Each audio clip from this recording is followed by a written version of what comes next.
Aksel bu ne yavrum ya? I'll do it. Aksel. Ne yapıyorsun ya? John Schneider. Ya değiştirme yavrum. Really obvious. Al bakalım. Yeah. Hi, Addie. Could you turn the right side? Like yeah. Yeah. You could do half and half. Axel, do Wordly Wise.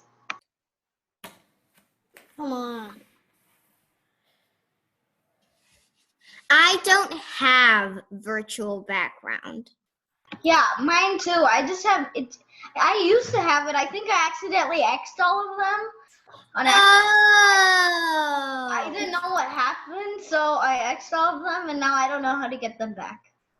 Oh. You just go onto a different computer. Tracy Fortune has started.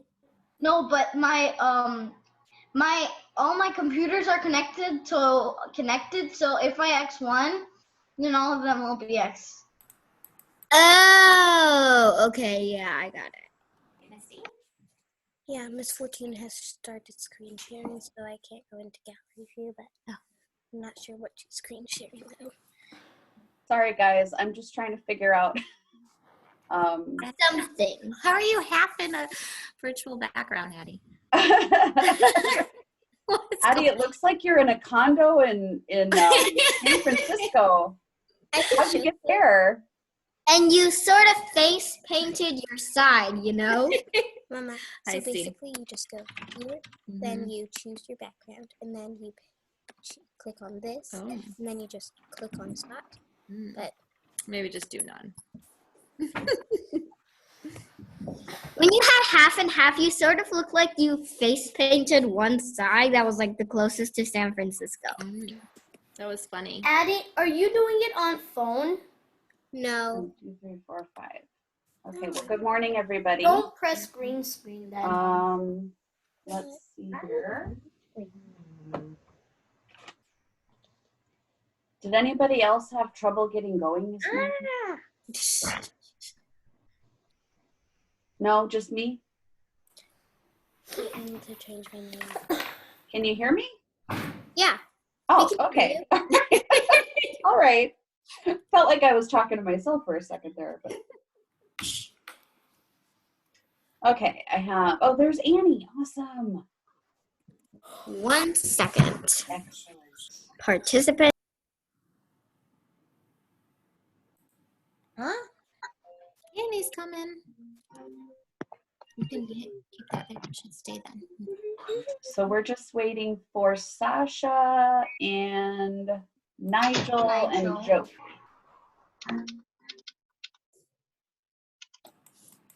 Yeah. Oh, did everybody get the story? Yeah. Okay. Yeah. And did I confuse you by moving it into our normal Google Classroom, or did that work out okay?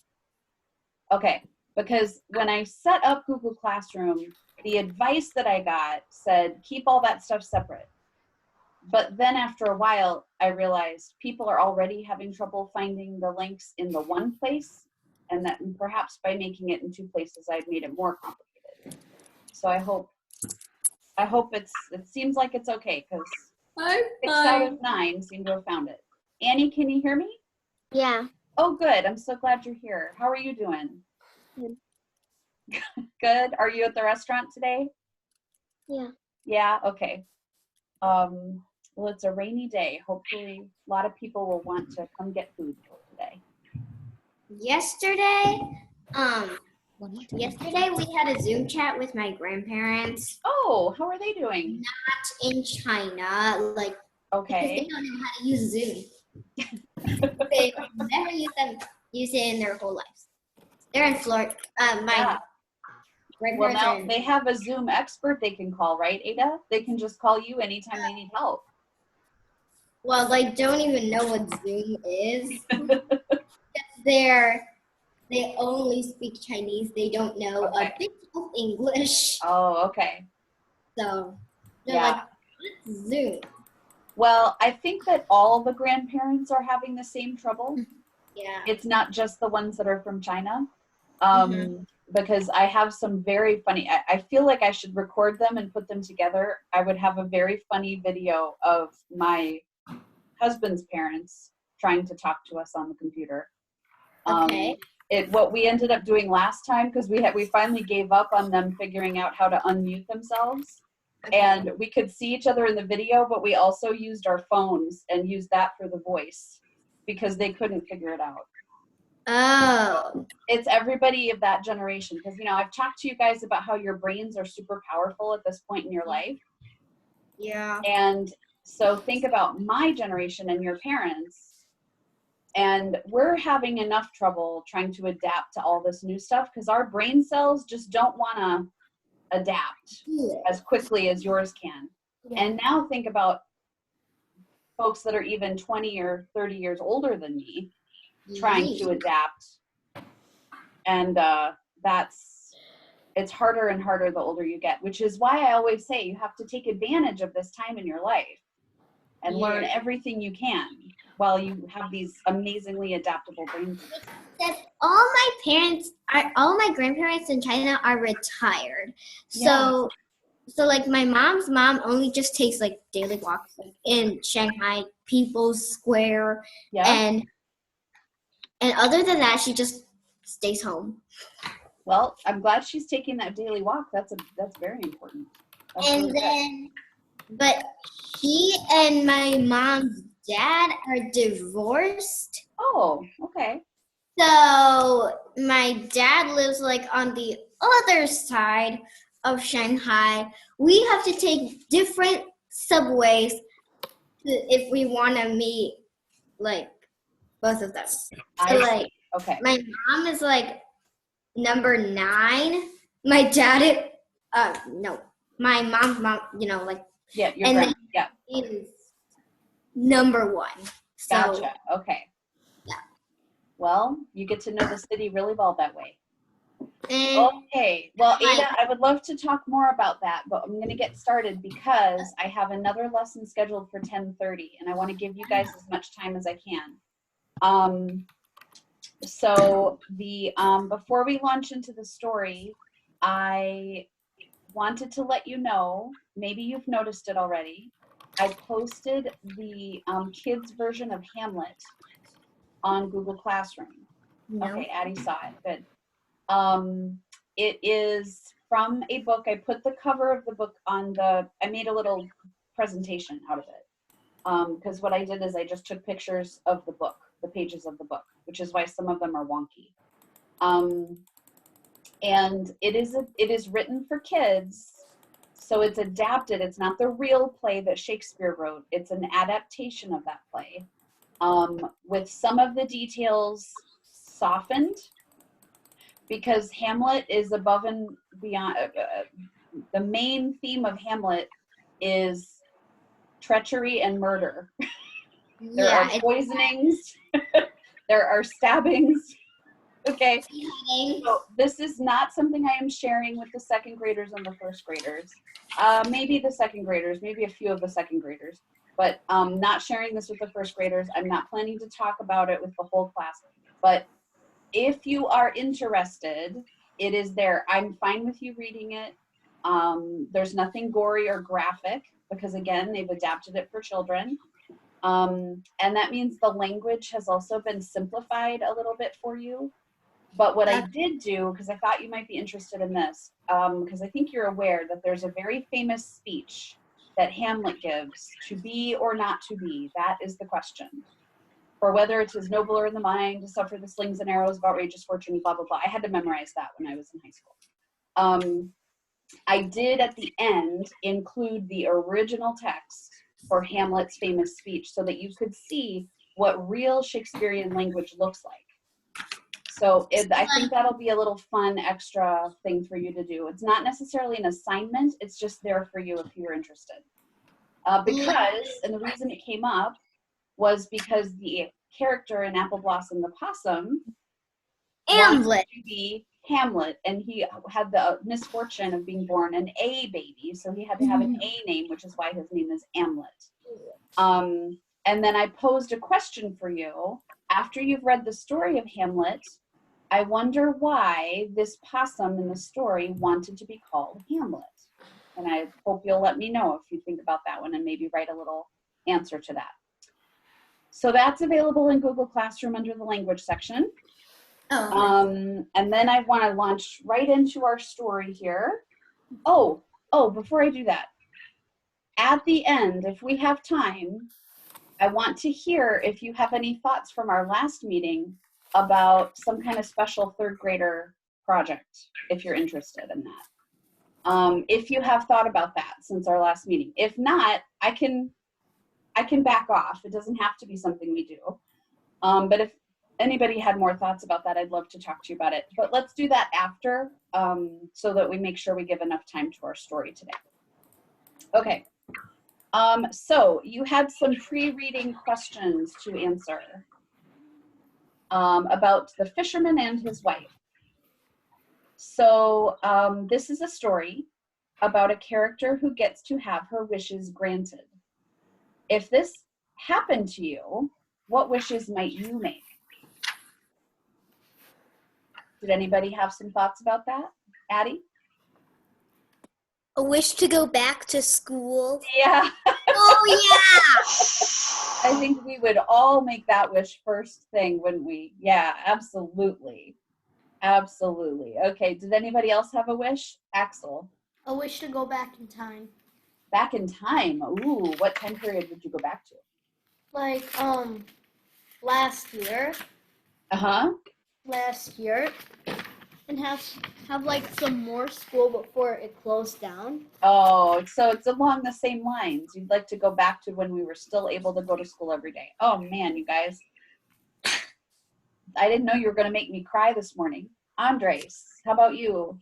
A wish that coronavirus would disappear. Yes. Yes. Wouldn't that be great? We could wish that all the people are healthy. Irk.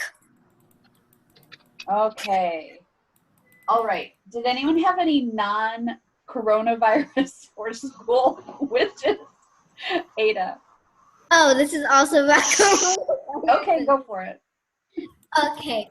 I hope that I get to celebrate because my birthday's in May and we have to stay at home. We have to be quarantined on May 30, so I can't celebrate my birthday. Irk. Yep. And my How about you, Rashawn? What were you going to say? So my mom is going to the hospital still, so I want her to, Be safe? Yeah, be safe. Yeah, absolutely. Yeah, she's going to the hospital. Yep. Does she have enough masks and things to keep her? They have enough masks for her? Yeah. Okay, good. Okay. I'm very glad to hear that. Yes. No, all of the healthcare workers, I think about them every day. And hope that they have everything they need to stay healthy and that they have enough help so that they're all not having to work so hard. Because I know it's tough. It's very tough. Yes, She's actually coming like an hour later. Yeah. What time she's supposed to come back? So Yeah. Yeah, I know. Yes, Andres. My uncle and cousins are doctors. Okay, so they're working hard too to help everybody. I really appreciate all the work they're doing. Okay, the kind of wish that this story, your wishes are coming from a real life situation that we are living right now. Mhm. So those are a little bit different than the type of wish that's talked about in this story. This is a little bit more of that magical wish, if you could have anything in the world that you wanted. So, for example, perhaps I could wish for a brand new car every single day. Every day I wake up and I have a brand new car sitting in the driveway. Because it feels good to get a new car. So I'd like to have that feeling every morning. And you don't have to pay for it. Exactly. It would be free.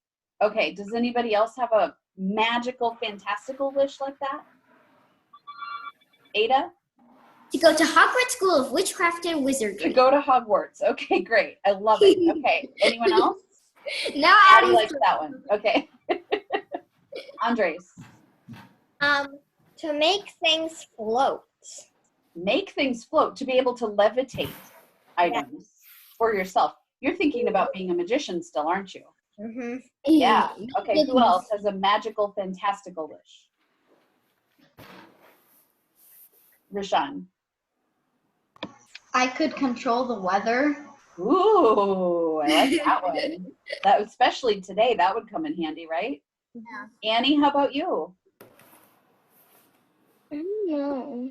Okay, that's okay. Just, if you do, just shout it out so we can hear you, okay? Axel, how about you? To fly. To fly. Okay, those are great, fantastical wishes. Now, could there be any problems that come with making a wish like that? Could anything bad happen? I mean, if I got a new car every single morning, nothing bad would happen, right? Oh, Well, like what, Ada? then you would have loads of cards sitting all around your house. Yes, I only have a driveway that can accommodate like maybe 3 cars at the most. So those extra cars, I guess, I have to figure out what to do with those. You're gonna Don't- line them up on the side of your house. I think my neighbors might complain. And then if I put them all in the landfill, if I throw away a new car every day, that seems wasteful. Not great for the environment. Okay, so how about your fantastical wishes? To go to Hogwarts, to make things fly or float, to, oh, Addie, what was yours? I should have written it down.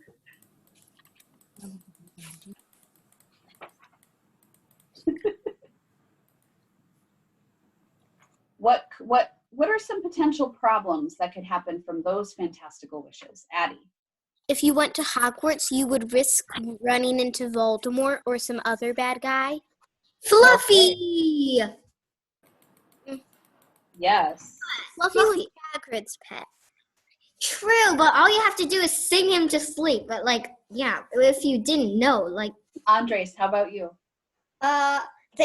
There wouldn't be all the things on the house wouldn't be touching the ground and Did flying. that get complicated?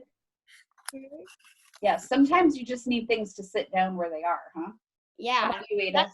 especially during dinner time. Yeah, that would be fun. okay, so if you like, so the staircases at Hogwarts are like constantly moving. So, and some of them aren't, and some of the doors aren't really doors at all. So you could pretend, like, you might just walk head first into a pretend door. Yeah, okay. So I could see lots of issues, the same types of troubles that Harry and his friends have, right? You could run And into all of he's those. the poltergeist. Okay, okay. So we're gonna go on and read the story. And as I read it to you, I want you to be ready. If you've got a printed copy of the story there, I want you to be ready to mark a question mark by any phrases that didn't make sense to you. I also am going to encourage you to circle any words that you weren't sure about the meaning. Okay, I'll stop for a couple of them. But if there are any others that I don't stop for and you're not sure what they mean, go ahead and circle them and we'll come back to those at the end, okay? All right, The Fisherman and His Wife by the Brothers Grimm. Have you guys heard of the Brothers Grimm before? Yeah. Okay, good, excellent, all right. They've written a lot of tales like this, so if you aren't familiar with them, that might be a great investigation for you to undertake. Okay. There was once a fisherman and his wife who lived together in a hut by the seashore. The fisherman went out every day with his hook and line to catch fish, and he angled and angled. Angling is fishing. The fisherman is an angler. And an anglerfish, you guys know, has the tantalizing little light that hangs out. So angling means fishing in this case. One day he was sitting with his rod looking into the clear water when suddenly down went the line to the bottom of the water. When he drew it up, he found a great fish on a hook. The fish said to him, "Fisherman, listen to me. Let me go. I am not a real fish, but an enchanted prince. What good shall I be to you if you land me? I shall not taste good. So put me back into the water again and let me swim away." "Well," said the fisherman, "no need of so many words about the matter. As you can speak, I had much rather let you swim away." And so he cast him back into the sea. Then the fisherman went home to his wife in the hut. "Well, husband," said the wife, "have you caught anything today?" "No," said the man. "That is, I did catch a huge fish, but as he said he was an enchanted prince, I let him go." "Did you not wish for something?" asked his wife. "No," said the man. "What should I wish for?" "Oh dear," said the wife, "it is so dreadful always to live in this hut. You might well have wished for a little cottage. I dare say he will give it to us. Go and be quick." When he went back, the sea was green and yellow and not nearly so clear. So he stood and said, "Oh, man of the sea, come listen to me. For Alice, my wife, the plague of my life, has sent me to ask a boon of thee." Okay, so plague. Does anybody know what a plague is? Addie? It's like a sort of sickness, right? Yeah, sound familiar? Ada? Black Death, sort of like that. Yes, so a plague it usually refers to a terrible sickness, but it can also be used to mean something that bothers you or annoys you. It causes problems and it makes you unhappy. So when the fisherman says, "Alice, my wife, the plague of my life," is this a compliment? No. No, it is not. And then he says, "has sent me to ask a boon of thee." Does anyone have an idea of what a boon is in this case? No. Rashawn? Like a wish? It's kind of like a wish. It's a favor. Yeah, Addie, is that what you were going to say? I'm sorry, I shouldn't have called on you. A favor. So, well, that's probably all I need to say about that. So he is asking the fish to do him a favor. Of thee? Do you think he agrees with his wife's request for a nicer house? Nah. Or is he just trying to get her off his back? Trying to get her off his back. Okay. Then the fish came swimming up and said, "Now then, what does she want?" "Oh," said the man, "my wife says that I should have asked you for something when I caught you. She does not want to live any longer in the hut and would rather have a cottage." "Go home," said the fish. "She has it already." So the man went home and found, instead of the hut, a little cottage, and his wife was sitting on a bench before the door. She took him by the hand and said to him, "Come in and see if this is not a great deal better." They went in, and there was a little sitting room and a beautiful little bedroom, a kitchen and a larder with all sorts of furniture, and iron and brassware of the very best. A larder is a small room or closet where food is stored. Today we would call it a pantry. Your internet sort of went like the. Can you hear me now? Yeah, but like Okay. before it was like a whole. Okay, I'll back up a little bit. So a larder, in case you didn't hear, is a pantry. They went in, and there was a little sitting room and a beautiful little bedroom, a kitchen and a larder with all sorts of furniture and iron and brassware of the very best. And at the back was a little yard with chickens and ducks, and a little garden full of green vegetables and fruit. "Look," said the wife, "is not that nice?" "Yes," said the man, "if this can only last, we shall be happy the rest of our days." "We'll see about that," said his wife. All went well for a week or a fortnight. What is a fortnight? Not like the video game. A fortnight means 2 weeks. Oh. So all went well for a week or fortnight. Then the wife said, "Look here, husband, the cottage is really too small. I think the fish had better give us a larger house. I should like very much to live in a large stone castle. So go to your fish and he will send us a castle." "Oh, my dear wife," said the man, "the cottage is good enough. What do we want a castle for?" "Go along," said the wife. "He might just as well give it to us as not. Do as I say." The man did not want to go, and he said to himself, "This is not the right thing to do." Nevertheless, he went. When he came to the seaside, the water was purple and dark blue and gray and dark, and not green and yellow as before. And he stood and said, "O man of the sea, come listen to me, for Alice, my wife, the plague of my life, has sent me to ask a boon of thee." "Now then, what does she want?" asked the fish. "Oh," said the man, half frightened, "she wants to live in a large stone castle." "Go home, she is already standing before the door," said the fish. Then the man went home as he supposed. But when he arrived, there stood in the place of the cottage a great castle of stone, and his wife was standing on the steps about to go in. So she took him by the hand and said, "Let us enter."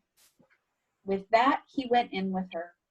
In the castle was a great hall with a marble floor, and there were a great many servants who led them through the large door. The passages were decked with tapestry and the rooms with golden chairs and tables. Crystal chandeliers were hanging from the ceiling, and all the rooms had carpets. The tables were spread with the most delicious foods for anyone who wanted them. At the back of the house was a stable yard for horses and cattle and carriages of the finest. Besides, there was a splendid large garden with the most beautiful flowers and fine fruit trees, and also a park, a full half-mile long, with deer, oxen, sheep, and everything the heart could wish for. "There," said the wife, "is this not beautiful?" "Oh, yes," said the man. "If it will only last, we can live in this fine castle and be very well contented." "We'll see about that," said the wife. The next morning, the wife awakened at the break of day, and she looked out of her window and saw the beautiful country lying all around. "Husband," she called, "look out of the window. Just think if we could be king over all this country. Go to your fish and tell him we should like to be king." "Now, wife," said the man, "what should we be kings for? I don't want to be king." "Well," said the wife, "if you don't want to be king, I will be. You must go at once to the fish. I must be king." And so the man went, very much put out that his wife should want to be king. He did not at all want to go, and yet he went all the same. When he came to the sea, the water was dark and gray and rushed far inland, and he stood there and said, "O man of the sea, come listen to me, for Alice, my wife, the plague of my life, has sent me to ask a boon of thee." "Now then, what does she want?" asked the fish. "Oh dear," said the man, "she wants to be king." "Go home, she is so already," said the fish. So the man went back, and as he came to the palace, he saw it was very much larger and had great towers and splendid gateways. The herald stood before the door, and there were a number of soldiers with kettle drums and trumpets. When he came inside, everything was of marble and gold, and there were many curtains with great gold tassels. Then he went through the doors to the throne room, and there was his wife sitting upon a throne of gold and diamonds, and she had a great golden crown on her head, and the scepter in her hand was of pure gold and jewels. And on each side stood 6 pages in a row, each one a head shorter than the other. So the man went up to her and said, "Well, wife, so now you are king." "Yes," said she, "now I am king." Then he stood and looked at her, and when he had gazed at her for some time, he said, "Well, wife, this is fine for you to be king. Now there is nothing more to ask for." "Oh, husband," said the wife, seeming quite restless, "I am tired of this already. Go to your fish and tell him that now I am king, I must be emperor." So a king is the ruler of one country. An emperor is the ruler over many countries. So Queen Elizabeth in England, her grandmother or great-grandmother, I think, Queen Victoria, was empress over England and the countries that England colonized, like India, Canada, and many others. So an emperor is the ruler over many, many lands. I'll have to get my history stuff in. Oh yeah, China has a whole bunch of emperors. Yep, okay. Yes. So now she wants to be emperor. "Oh dear," said the man, "he could not do it. I cannot ask him such a thing. There is but one emperor at a time. The fish can't possibly make anyone emperor. Indeed, he can't." "Now look here," said the wife, "I am king, and you are only my husband. So will you go at once? Go along, for if he was able to make me king, he is able to make me emperor, and I will and must be emperor. So go along." So he was obliged to go. And as he went, he felt very uncomfortable about it. And he thought to himself, "It is not at all the right thing to do. To want to be emperor is going too far. The fish will soon get tired of this." With this, he came back to the sea, and the water was quite black, and the foam flew, and the wind blew, and the man was terrified. But he stood and said, "O man of the sea, come listen to me. For Alice, my wife, the plague of my life, has sent me to ask a boon of thee." "What is it now?" asked the fish. "Oh dear," said the man, "my wife wants to be emperor." "Go home," said the fish. "She is emperor already." So the man went home and found the castle adorned with polished marble and golden gates. The troops were being marshaled before the door, and they were blowing trumpets and beating drums. And when he entered, he saw barons, earls, and dukes waiting about like servants, and the doors were of bright gold. He saw his wife sitting upon a throne of solid gold, and it was about 2 miles high. She had a great golden crown on, set in precious stones, and in one hand she had a scepter, and in the other a globe. And on both sides of her stood pages in 2 rows, all arranged according to size, from the enormous giant of 2 miles high to the tiniest dwarf the size of my little finger. And before her stood earls and dukes in crowds. So the man went up to her and said, "Well, wife, so now you are emperor. I hope you are contented at last." "We'll see about that," said his wife. With that, they went to bed. But she was as far as ever from being contented, and she could not get to sleep for thinking of what she would like to be next. The next morning, as she sat before the window watching the sunrise, she said, "Oh, I have it. What if I should make the sun and moon to rise?" "Husband," she called, "wake up and go to your fish and tell him I want power over the sun and moon." "Oh, wife," said the man, "the fish cannot do that. Do be contented, I beg of you." But she became most impatient and said, "I can wait no longer. Go at once." So off he went, as well as he could for fright, and a dreadful storm arose, so that he could hardly keep on his feet. The houses and trees were blown down, and mountains trembled, and rocks fell in the sea. The sky was quite black, and it thundered and lightning, and the waves, crowned with foam, ran mountains high. And so he cried out, "O man of the sea, come listen to me, for Alice, my wife, the plague of my life, has sent me to ask a boon of thee." "Well, what now?" said the fish. "Oh dear," said the man, "she wants to order about the moon and sun." "Go home with you," said the fish, "and you will find her in the old hut." And there they are sitting to this very day.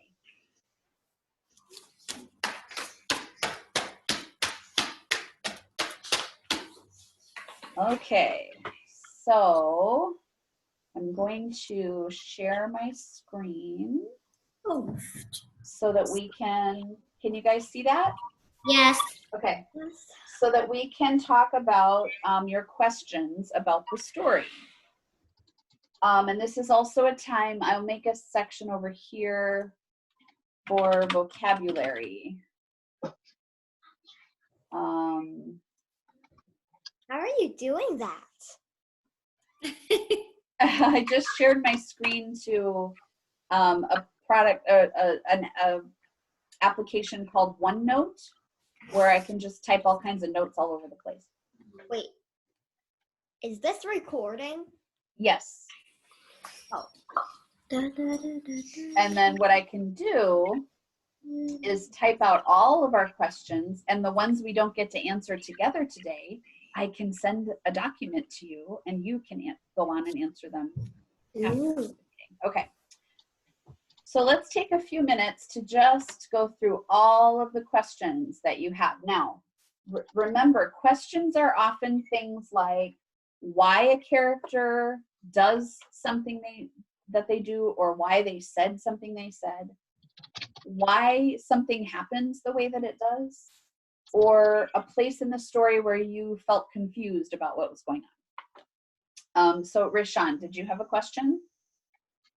Why did the water keep on turning different colors? I like that question. That's a great one. I noticed that too. Andres. I think that the wife was greedy. Exactly. That's what I was going to say too. I'm gonna make that in the form of a question. Do you think the wife was being greedy? Why? Or why not? Okay, any other questions?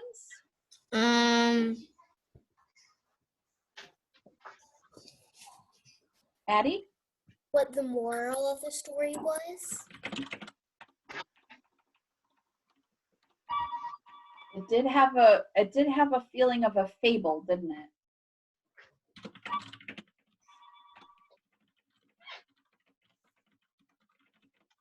So I put, is there a moral to this story? If so, what is it?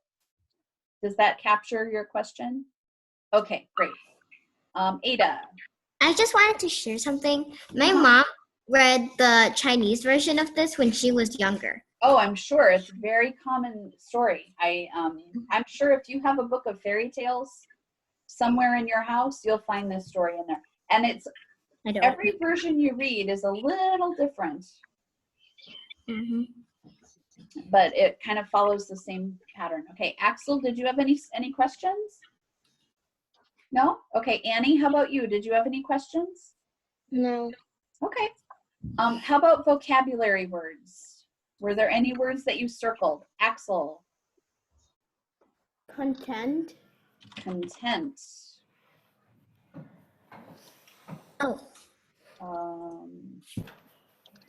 Sorry. Okay. Ada? Content means like satisfied. So you're like satisfied. For right now, I'm just going to leave it here for folks maybe to look up later after the lesson. Yes, you're on the right track though. Any other vocabulary words? VTHEE.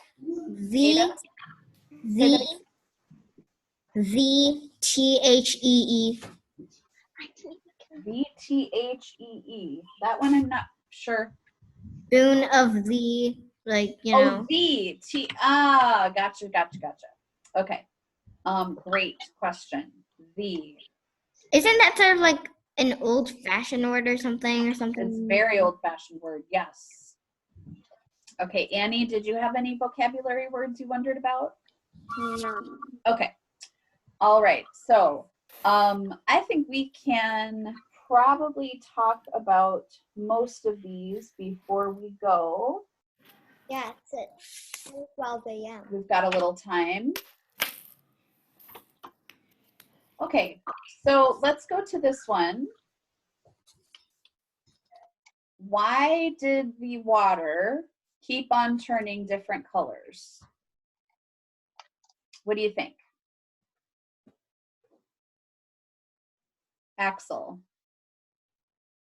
I think the fish was running out of wishes to give.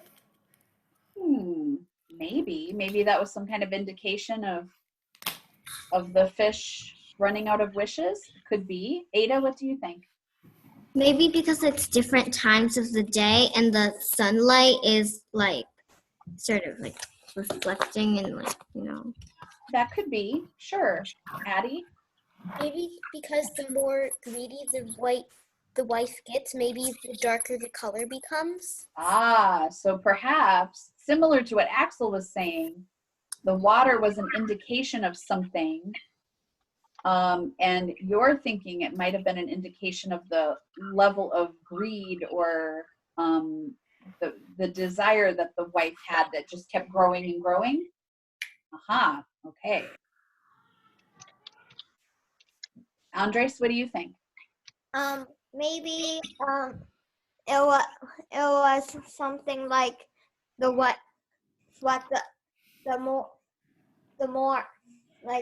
more wishes the wife gave, the darker it would get until it finally got turned black.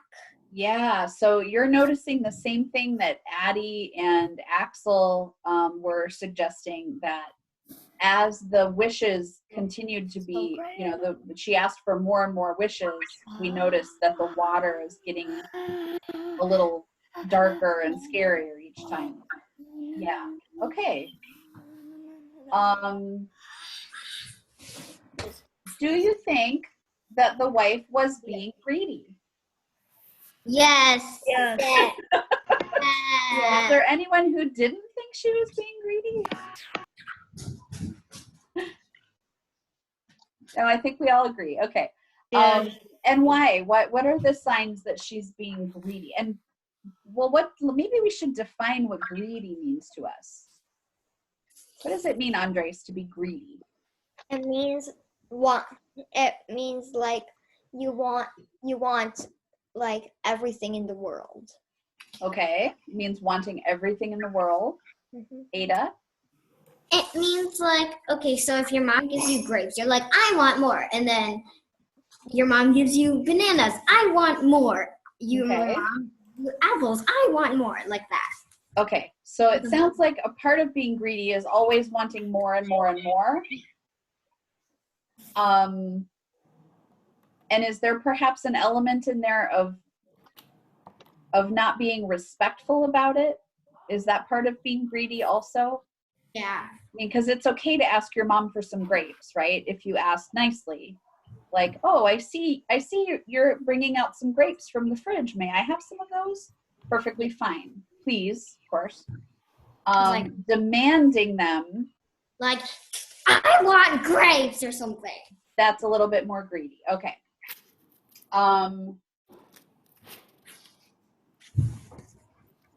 Is there a moral to this story? What do you think? Is this a fable? Is this a story with a moral? A moral is a lesson. Rashawn, what do you think? I think maybe the moral is not to be greedy. Okay. Okay, Aya. Addie, what do you think? If it has a moral, maybe it's to be thankful for what you have and not want more. So there's a lesson in this story to be content or to be thankful for what you have and not always be looking for more. So I should be happy with my one car, not ask for a new one every morning. Yeah. Ada, how about you? Like, look on the bright side and don't look on like the dark side. Okay. And try to make yourself content with what you have and not, instead of not asking for more and like wanting more, like bigger things. Yes. Okay. So I think we all are pretty much saying the same thing. Andres, is that your hand up? Yes. Okay, go for it. What is a hut? Oh, let's put that on the vocabulary list. Not nut. I would like you to stop capitalizing, please. What is a Okay. Axel, do you want to talk about what a hut is? Yeah. So it's like this small building made out of wood. Uh-huh. It's like this tiny little building that only 2 people can live in. Uh-huh. Not a lot of space. Yeah, that's about right. That's a great. It has 1 floor. Uh-huh. Yeah. Usually people in forests or live in it. Yes. Forests. It might be in a forest, you're saying. Yeah. Yes. Okay. So yeah, it would not be a very fancy home. I would imagine some of the cabins you've read about in stories about the pioneers Oh yeah. would be similar to a hut, where you might just have one room. You might not even have a separate bedroom, where the kitchen and the kitchen table and the bedroom are all together. Or so it's a shelter, but it's not fancy at all. And a cottage was the next step up, right? And that is a little bit more like a house, with bedrooms and maybe even an indoor bathroom. Yeah. So it's interesting, isn't it? Because how many of you would choose to live in a hut? Maybe for a little while, like while camping, but probably not long term would we enjoy living in a hut. So her request to go from a hut to a cottage is not so crazy. Yeah, I mean, it's normal. You might imagine yourself wishing for something like that, right? Yeah, but like a castle's like too much. And what did her husband say after they moved into the cottage?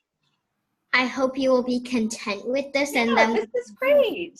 We got everything we need here. Yeah, we have just a nice cottage. roof over our heads. We've got a place to store food. We've got a great garden growing all kinds of great stuff. We've got chickens and ducks walking around back there. We're set. I mean, if she next asked for a mansion, then probably there's a difference between mansion and castle. Like Oh, castle, so you could imagine a couple steps before she went straight for castle. yeah. Yeah. Yeah.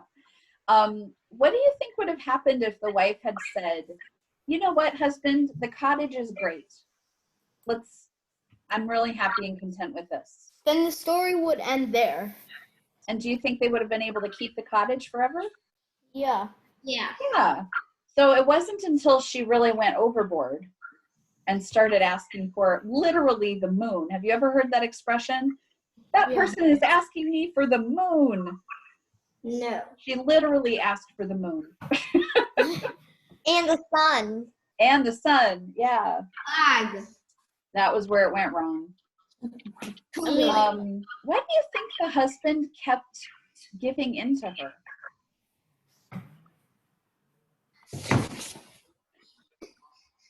Ada. Because she might do something to him or something. Like They don't really say, do they? yeah, but like They don't really say. So we kind of have to use our imagination here. because like the way she's demanding stuff sort of is like it's like she makes her husband sort of like her servant. Yeah, I don't think the husband is very, very content and happy. Yeah. So I wonder if each time he thought, okay, if I just do this, if I get her this, She'll be maybe happy. then she'll be content. Yeah, and I mean, there's a lot of times in our lives where we kind of say, I'm not really thrilled, but if I say yes, maybe they'll be happy. Yeah. And so I wonder if a part of the moral is don't keep giving people things when they start to ask for more and more and more.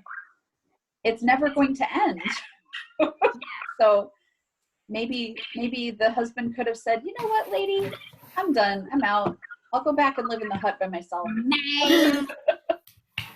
Okay. Well, guys, I'm going to add a few more words to this vocabulary list, and I'm going to send it out to you so that you can do some investigating. Do you guys raise your hand if you have a dictionary at home? Okay. If you don't, great. If you don't have a dictionary, and actually you might have to ask your mom or dad, maybe there is one.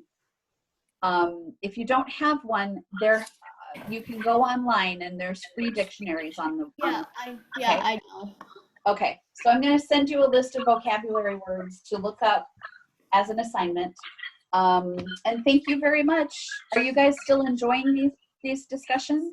Yeah. Okay, so would you like to do another story in 2 more weeks? Yeah. Awesome. Okay, I'll get it ready for you. Okay, it's good to see you all. I'm going to head to my next lesson. Let me stop this. Bye. And I will see you at Read Aloud. Yeah, bye. Bye.